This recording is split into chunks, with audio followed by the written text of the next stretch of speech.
केही दिन अघि भैरहवामा भएको एउटा दुःखद र सोच्न बाध्य पार्ने एउटा घटना सबैको लागि चेतावनी बनेको छ।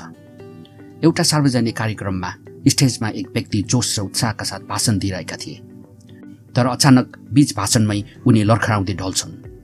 सबैजना एकाएक अचम्ममा पर्छन् र कोही चिच्याउन थाल्छन् र कोही मोबाइलमा भिडियो खिच्न थाल्छन् र कोही एम्बुलेन्स बोलाउन दौडिन्छन्।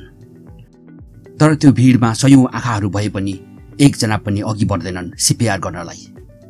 त्यो सरल तर जीवनरक्षक सिप जसले सायद उनको सास फेरि फर्काउन सक्थ्यो। उनलाई तुरुन्त नजिकैको अस्पतालमा लगिन्छ, तर अस्पतालले उनको मुटु धड्किन छोडिसकेको घोषणा गर्छ। त्यो क्षण केवल एउटा जीवनको अन्त्य मात्र थिएन, त्यो त हाम्रो सामूहिक असजगताको प्रमाण थियो। हामी सबैले यो घटना सुन्दा एकै कुरा सोच्नुपर्छ, के हामीले केही गर्न सकिन्थ्यो? उत्तर हो, गर्न सकिन्थ्यो। केवल केही मिनेटभित्र गरिएको सीपीआरले उनको जीवन बचाउन सक्थ्यो। सीपीआर अर्थात् कार्डियोपल्मोनरी रिससिटेसन भनेको मुटु र सास अचानक रोकिँदा आफ्नै हातले शरीरमा रगत र अक्सिजनको प्रवाह चलाइराख्ने सिप हो। कुनै डाक्टर बन्नु पर्दैन, कुनै विशेष उपकरण चाहिँदैन, केवल हिम्मत र ज्ञान चाहिन्छ। जब मुटु रोकिन्छ, हाम्रा शरीरका अङ्गहरू अक्सिजनको अभावमा मर्न थाल्छन्। तर यदि वरपरका मानिसले तुरुन्त छातीमा दबाब दिन सुरु गर्छन् भने त्यो अक्सिजनको प्रवाहलाई केही समयको लागि जीवित राख्न सकिन्छ र त्यो केही समय नै अस्पताल पुग्ने र जीवन फर्काउने फरक बन्न सक्छ।